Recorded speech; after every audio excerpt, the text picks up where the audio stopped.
Françoise de Gois, le conflit au Proche-Orient, on en parle, il réveille l'antisémitisme dans le monde et bien sûr en France, la France qui n'est pas épargnée. Et vous dites, Françoise, ce matin que c'est un réveil foudroyant. Oui, foudroyant et sidérant, Benjamin. Il a toujours été à l'état latent, l'antisémitisme. Il a plusieurs formes, mais cette fois, il nous saute au visage. La bête s'est réveillée avec ses étoiles de la honte, comme le titre si bien la Dépêche du Midi en une ce matin. Ces étoiles de la honte, très belle expression pour évoquer les étoiles de David, taguées au pochoir sur des murs d'immeubles où vivent des juifs de Paris, Saint-Ouen, Saint-Denis. Il y a aussi cette recommandation qui fait froid dans le dos.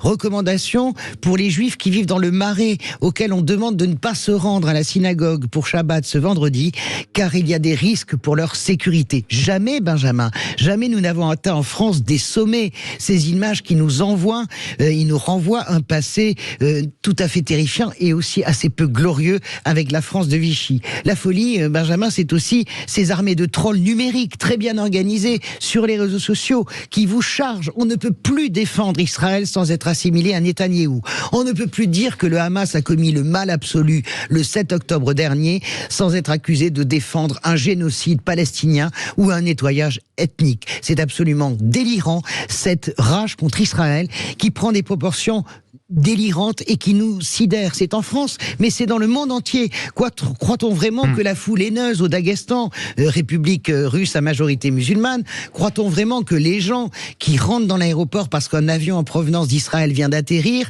croit-on vraiment qu'ils en ont quelque chose à faire de la cause palestinienne? Pas du tout. Ils le disent eux-mêmes. Nous voulons chasser et nous voulons tuer les Juifs. Et que dire de ces étudiants dans les pays démocratiques, comme les États-Unis, qui arrachent chacun à tour de rôle les affiches des personnes prises en otage à Gaza. Vous avez vu cette vidéo? Elle est glaçante. On demande à un jeune homme, pourquoi est-ce que tu fais ça? Il répond, parce qu'ils sont tous coupables, leurs enfants sont coupables, leurs parents sont coupables, il faut les exterminer, Hitler a bien fait. Voilà ce que nous entendons. La furie antisémite, elle est foudroyante, elle se cristallise aussi en France. Le 7 octobre a réveillé le pire et la condamnation molle, je le dirais, d'une partie de la gauche, mais pas simplement en France, également en Italie, également en Espagne, eh bien, tout ça alimente aussi cette folie.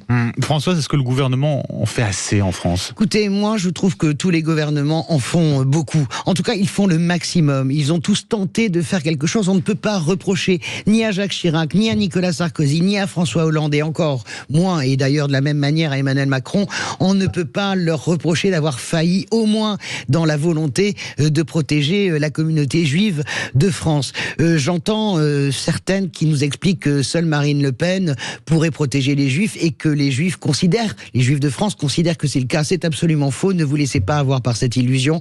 Les épluchages de vote montrent à quel point la communauté juive française, en réalité, elle vote à 10 ou 12% pour le Rassemblement national. Tout ça, c'est aussi de la manipulation d'opinion. C'est aussi une manipulation des chiffres. La réalité, c'est qu'aujourd'hui, les Juifs de France ont peur, sont effrayés, mais nous sommes effrayés également avec Benjamin. Merci beaucoup Françoise de Gois. On vous retrouve bien sûr après le journal de 8h avec Philippe Bilger. À tout à l'heure.